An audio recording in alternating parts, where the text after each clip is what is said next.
Good morning! Good morning! Ayan guys, welcome back again to our channel. Ayan guys, yun. Ngayong araw ay mag-ano sila doon. Magawa na sila ng flat para sa magpunla. So, pagkatapos, mag-ano na sila, tawag yan, magbubod agad. Ito yung binhi natin guys. So, inano na ni doon sa sako. Yan. Maliit lang siya guys kasi hybrid. Wala kasi kaming ibang binhi ngayon. So ang binigay sa DE ay yung mga hybrid seeds, walang inbred. So lahat-lahat kami dito ay mag hybrid. Pero nalungkot si Donnie kasi ngayon lang siya nakabinhi nakatanim ng hybrid. Kasi maliit lang daw yung hybrid. Nakala niya di magkasya. Pero ganito kami dito guys, kapag sino yung may sobra na punla, magbigayan na lang lahat. Kung sino yung kulang, ibang kuha na sa plato. So, yung mga gamit para sa magplato. Usara ka nakaplato do ha. Hala, gagmay yun gud na kay arma. Ano na ikan o naglangga. Lagi. Kasi maliit lang yung mura. Di katulad sa inbreed na pagbubod na dami yung ilagay sa sa lupa. Pero itong hybrid ay konti lang, parang siya ng matubo siya ng maganda. Hindi guys, magsapaw-sapaw guys ba. So ganito pala yung hybrid pag yun yung itanim mo. Anong tawag diyan, pinahiluna. Okay na lang guys kasi wala kaming ibang binhi. Walang ibang binhi na binigay yung taga-DE. Yung hybrid lang lahat dito, hybrid. Iwan ko bakit yung yung pinauso nila. So, yan patungo na sila. And then ako naman guys, hindi ako makapag-video sa kanila kasi din. Sa timing din na libing ng tiyahin ko doon sa bayan. Ngayon yung schedule sa living, so doon muna ako mag-attend kami kasi tiyahin na namin yun. So sila lang ni Donnie yung yung magpunla doon at saka yung tao na katulong niya. Hindi ako makasama, hindi ako makapag-video sa sa pagpunla nila ngayon. Dungan mong alan og tagod ron? Tuwa na sa alan, humanas alan. Kahapon lang daw si Alan. Si Donnie nahuli ngayon kasi nag-deliver sila kahapon ng walis para sa bayaran na naman bukas sa natin sa tambo. Kasi kada linggo yung bayaran natin kapag mayroon pa tayong bayaran. So kada linggo yung bayaran. So kahapon nag-deliver sila. So si Alan kahapon nakatapos na sa pagpunla. Si Donnie ngayon lang. Sila ni Ruben at saka si Rico ay medyo mataas-taas na yung nila. Mataas-taas na yung mga punla nila.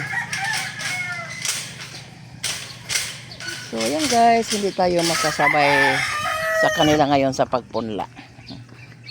See you na lang sa bayan guys, sa simba. Ito yung pamilya niya guys.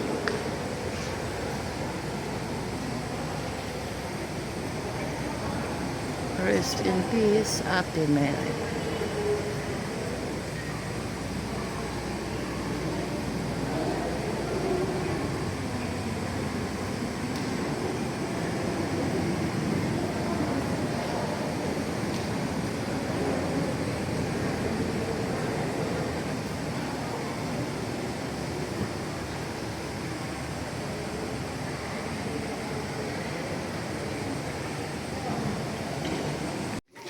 Yan, nandito na tayo sa sementeryo. Sementeryo sa bayan.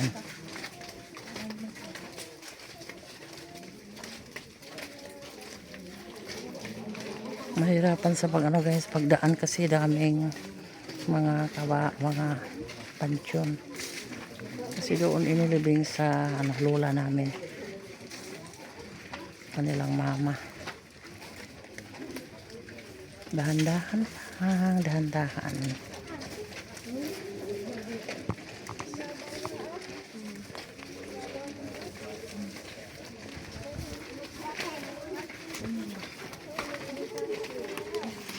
Magandang hapon sa lahat.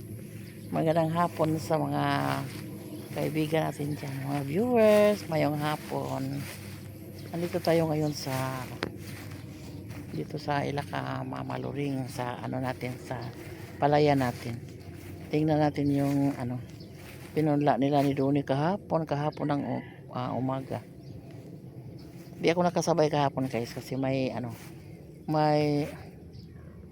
may tiyahin akong gilubong guys ba, gilubong.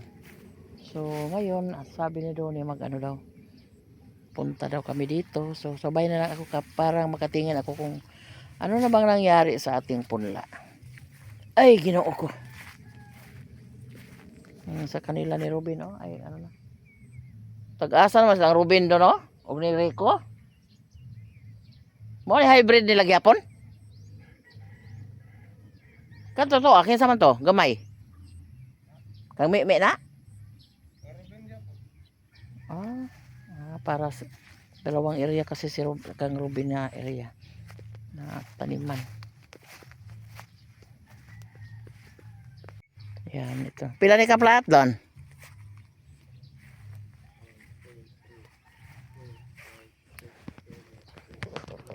Wala gibutangan nimo dire, daplin, dire ras daplin. Amo ni panglas ni maghapon? Hindi na kasya yung punla. Wala nang dito, wala nang punla dito na lang sa side guys. Kasi hindi na daw nagkasya. So dito mayroon. Ayan. Sumisibol pa rin yung mga yung mga konting mga lugas. Ayan. Buti na lang way kinanaan sa langga asa ko na ibon. Way mga kinanaan sa ibon. Mayroong bantay yung ginawa ni Lumos na ano tawag diyan, yung kahoy na nilagyan ng helmet at saka pangdamit babae. nagbantay sa kuha ng helmet pa. Ay nakakatawa yung nilagay nilang bantay dito sa mga ibon. May mga daming ibon kasi dito guys. So yung bantay, yun. Tingnan niyo yung bantay. Isang kahoy na nilagyan ng damit. Dinamitan ni Los ng ni Ala ng pangbabaeng damit. Akala ng ibon ay may tao na babae. Nag-helmet pa. Ay nakakatawa. Kasi parang pag hindi bantayan ay anak ko, ang daming ibon.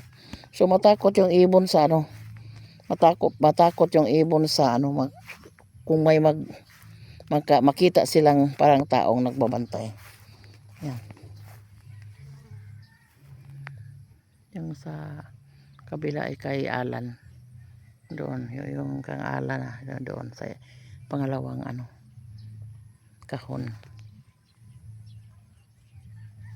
Yeah, so anyway, mo lang ikuha. Wala? Huwa man?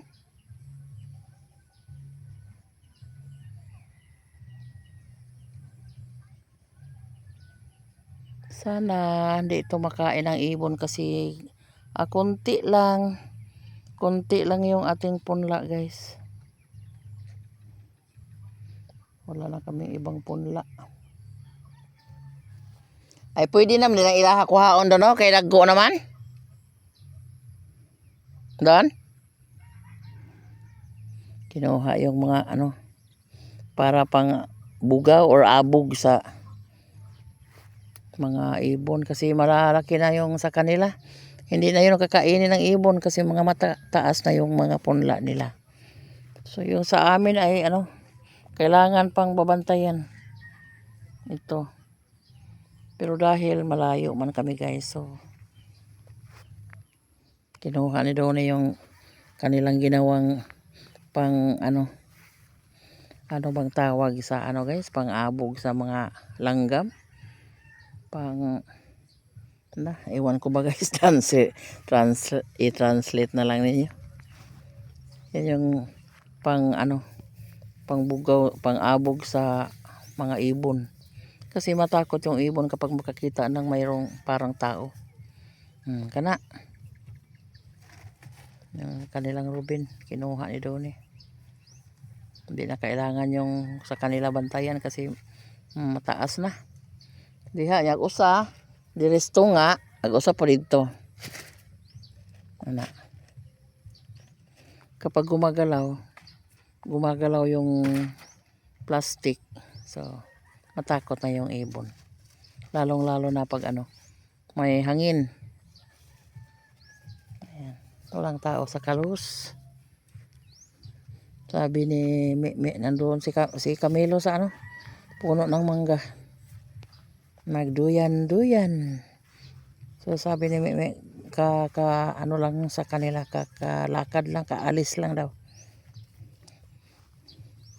Kaalis lang nila iwan namin kung saan sila patungo, baka magbili ng ulam sa merkado. Ay, sana umuulan na kasi yung ating kahon wala ng tubig. Paano na kapag mataas na yung ating mga punla, wala pang ulan. Sana Lord, ulan lang, walang hangin. Kasi matakot pa tayo sa hangin. Ay, anak na. Mahadlok ba kuno sila. Matakot na yung mga ibon. Yan, nice. Pang abog sa ilad-ilad lang kuno. Doon pang ilad-ilad. Ito po yung babae nagbantay, nag-helmet pa. Parang bata yung nakatayo doon sa gitna sa kang Donnie at sa kang ala na punlaan.